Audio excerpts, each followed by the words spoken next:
Olá pessoal, mais uma vez aqui com vocês nesse nosso encontro no canal Geografia que Posso Tocar. Nesse nosso encontro nós vamos falar sobre a história do continente africano, tá?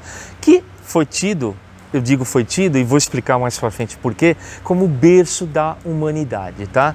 E hoje não é bem assim. Vamos lá?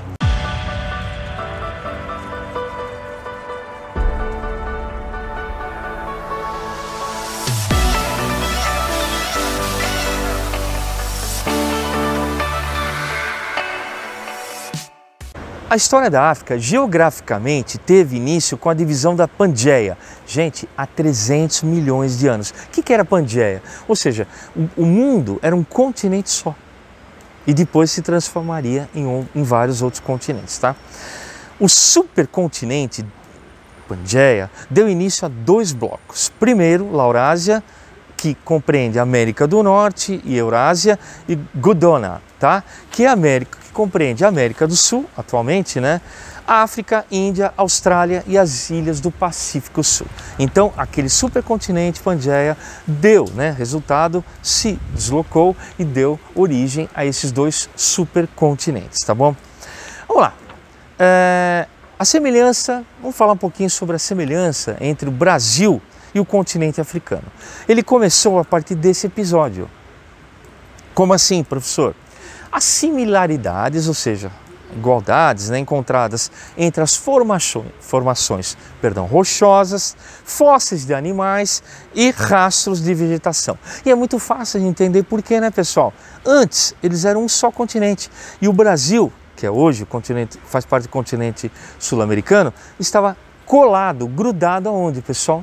Hoje, no que conhecemos continente africano. Então é muito fácil a gente responder o porquê dessas similaridades rochosas e fósseis de animais, tá bom? O recorte litorâneo também dos locais também chama atenção. O encaixe é como um quebra-cabeça. Vocês já tentaram fazer isso? Pega a figura do continente africano do Brasil e tentem encaixar no continente africano. Tá certinho, pessoal. É como se fosse realmente um quebra-cabeça. Interessantíssimo isso, tá bom? Bom, o continente africano, pessoal, ele pode ser dividido de acordo com características geográficas ou culturais. Geograficamente falando, existem 5 regiões: oriental, ocidental, setentrional, central e meridional, tá bom? Culturalmente, falamos geograficamente, culturalmente e etnicamente, há apenas 2 regiões, tá? No continente africano. A África Branca, tá? Também conhecida como África do Norte, Egito, Líbia, Tunísia, Argélia, Marrocos, Saara Ocidental e Mauritânia, e a África Negra, ou África Subsaariana, composta por 47 países, tá? Bom, já que nós demos uma contextualização, agora nós vamos falar sobre um pouco mais a fundo, sobre a África na pré-história. Vamos lá? Para falar sobre pré-história, nós vamos falar sobre o cara que mais estudou, o cientista que mais estudou essa pré-história, essa origem africana, que foi nada mais, nada menos do que Charles Darwin. Gente, Darwin eu chamo de bom velhinho, porque tem aquela barba e tal. Enfim, eu chamo assim para colar mais na ideia na cabeça dos alunos, tá bom? Bom, Darwin, 1809 até 1822, foi o primeiro cientista a sugerir uma coisa, pessoal, que na África surgiram os primeiros humanos. Por quê? Daqui a pouco a gente vai falar sobre isso, tá? As provas do desenvolvimento do homem no continente são inconclusas, mas nas últimas décadas as descobertas de novos fósseis, tá, pessoal, juntamente com o avanço da ciência, têm comprovado a hipótese, ou seja, a hipótese de que a África é o berço da humanidade. A ideia é berço, nascimento, ou seja, aonde a humanidade, o homem, nasceu. Não estamos falando do macaco nem nada, estamos falando do homem, tá bom? Descobertas científicas atestam uma coisa, a presença do Homo sapiens, tá? A espécie humana, no caso, tá? No continente há mais de 100 mil anos. Gente, 100 mil anos, né? Mas antes de chegar a essa conclusão, diversos estudos foram realizados, tá? Inclusive o anatomista Raymond Dart, em 1924, destacou-se por identificar uma nova espécie, no caso de hominídeo, no caso o Australopithecus africanus. Ele descobriu em 1924 uma nova ossada, carga dentária, o crânio de um novo ser humano, esse Australopithecus africanos. Os hominídeos ancestrais dos homens, quem eram os hominídeos, né? Juntamente com os primatas, pessoal, que originam os macacos, tem origem nos macacos, né?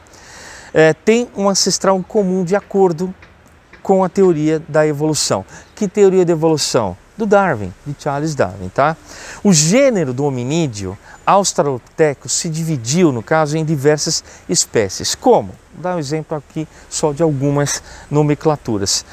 Anamensis e Afarensis, tá? Da espécie Australopithecus afarensis, tá? O fóssil de Lucy. Lembra Lucy? Já devem ter ouvido isso, se não ouviram, vão ouvir agora aqui sobre nós, tá? Foi o quê? Um fóssil descoberto, né, na África, tá? Foi uma grande descoberta por Evans Coppens. Em 1974 ele descobriu, tá, a ossada da Lucy, tá? Por que Lucy? Porque sacou-se, percebeu-se através da ossada que era de uma mulher, tá bom? E aí deu-se o nome de Lucy. Isso foi encontrado aonde? Na Etiópia, África, tá? Lucy, por muito tempo, pessoal, levou o título, no caso, de mãe da humanidade. Levou por quê? Nós vamos explicar agora. Porém, já não é vista como o quê, pessoal? A ancestral direta do homem, tá? Mas como uma prima, no caso, distante. Lucy é uma prima distante do homem, tá? As diversas pesquisas realizadas com o fóssil de Lucy, aí eu estou explicando por quê, né, que não é mais tida como a mãe da humanidade, tá? Identificaram que ela possui o crânio, mandíbulas, dentes e longos braços similares ao de um macaco, mas andava como os homens. Ou seja, é uma prima distante do homem, não pode ser tida como um hominídeo. Ela andava, né, sobre dois pés, mas tinha todas as características, algumas grandes características de um macaco. Por isso que ela não é mais tida pela ciência atual, tá, pelos pesquisadores, como mãe da humanidade, e sim uma prima distante do homem. Bom, outros fósseis foram encontrados também, pessoal. Por exemplo, o deserto do Saara, né, lá no norte da África, era habitado por muitos animais e com abundantes vegetações. Deserto com muitos animais e uma abundante vegetação. Olha aí o medo do que nós temos aí virar, no caso, um grande deserto Saara, se o homem não tomar consciência disso tudo, tá? Esse era o cenário de 5.000 a 10.000 anos atrás, ou seja, um período, né, em que era chamado Saara Verde, né, ou Saara Úmido, onde existe abundância de vegetação. O que será que aconteceu para que esse Saara Verde, úmido, se tornar, no caso, um grande Saara seco, um deserto, o maior deserto do mundo, tá? Durante esse período, teve início a atividade agrícola e o trabalho na domesticação dos animais. Pré-história, início da domesticação dos animais. Aí o homem não precisava correr mais atrás dos animais para caçar e comer ele, tá bom, pessoal?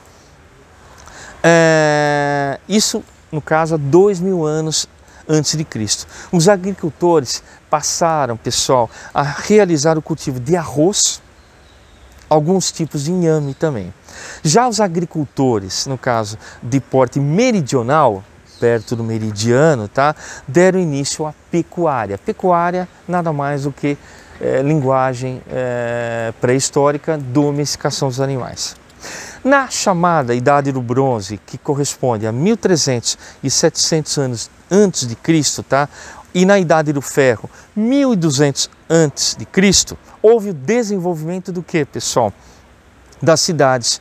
Por quê? O homem, a partir do momento que ele começou a domesticar e conseguir domesticar os animais, ele não era mais nômade e ele se sedentariza. E uma vez o homem se sedentarizando, ele tem a necessidade de criar o quê? Uma habitação. E essa habitação, ou seja, várias habitações, fazem com que se criem o quê? As primeiras cidades, tá? E aí, junto com essas primeiras cidades, surgem o quê? As primeiras atividades comerciais, tá? No caso, não só via terrestre, mas também via marítima, principalmente lá em cima, no norte da África. Existe um grande e intenso comércio, pessoal, tá? Invenções como o bronze, a escrita, penetraram, no norte do continente pelo Oriente Médio, no caso, atravessando o estreito até a África, tá? O Oriente Médio e a África abaixo, tá? Já a parte meridional do Saara não foi contemplada, ou seja, lá no meio, entre o norte e o sul, não foi contemplado nesse primeiro momento com um grande comércio, tá? Dito isso, terminado isso, nós vamos encerrar aqui, né, sobre a primeira parte, né, da aula sobre a África, e no próximo encontro nosso nós vamos falar sobre o imperialismo, ou também conhecido como neocolonialismo africano. Por enquanto eu agradeço muito o encontro, entrem no canal, nos prestigiem, nós estaremos esperando vocês lá. Até lá e até um próximo encontro.